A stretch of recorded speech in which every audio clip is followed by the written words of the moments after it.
Bienvenue dans Carnet d'une naturo. Après avoir parlé de la faim, de la satiété et du plaisir, j'aimerais aujourd'hui aborder un facteur souvent invisible, mais profondément influent dans notre alimentation, le stress. Beaucoup de personnes pensent que leur difficulté à rééquilibrer leur alimentation vient d'un manque de volonté, mais bien souvent c'est le stress qui agit en arrière-plan. Dans le carnet numéro 6, nous allons comprendre pourquoi et surtout comment retrouver plus de stabilité. Ce que le stress fait réellement au corps. Le stress n'est pas qu'une sensation mentale, c'est une réponse physiologique. Lorsque nous sommes stressés, le corps libère des hormones, notamment le cortisol.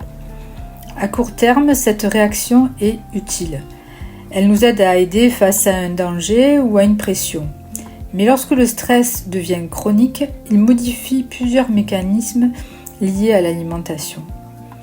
Augmentation des envies de sucre ou d'aliments réconfortants, perturbation des signaux de faim et de satiété, digestion plus lente ou inconfortable, fatigue accrue. Le corps cherche alors une source rapide d'énergie ou d'apaisement. Ce n'est pas un manque de discipline, c'est une réponse biologique. Pourquoi on mange différemment sous stress ? Face au stress, chacun réagit différemment. Certaines personnes perdent l'appétit, d'autres mangent davantage. Il n'y a pas une bonne ou une mauvaise réaction. Mais lorsque le stress devient quotidien, l'alimentation peut devenir un moyen de régulation émotionnelle. Le sucre, par exemple, stimule temporairement la production de dopamine, une hormone associée au plaisir et à la récompense. Cela explique pourquoi, en période de tension, on se tourne plus facilement vers des aliments réconfortants. Comprendre cela permet déjà de diminuer la culpabilité. Le corps cherche à s'apaiser. Pourquoi contrôler davantage ne fonctionne pas ?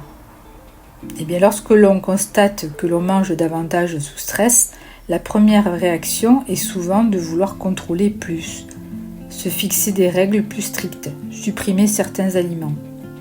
Mais le contrôle ajoute du stress. Et le cycle continue. En naturopathie, on cherche plutôt à agir à la source.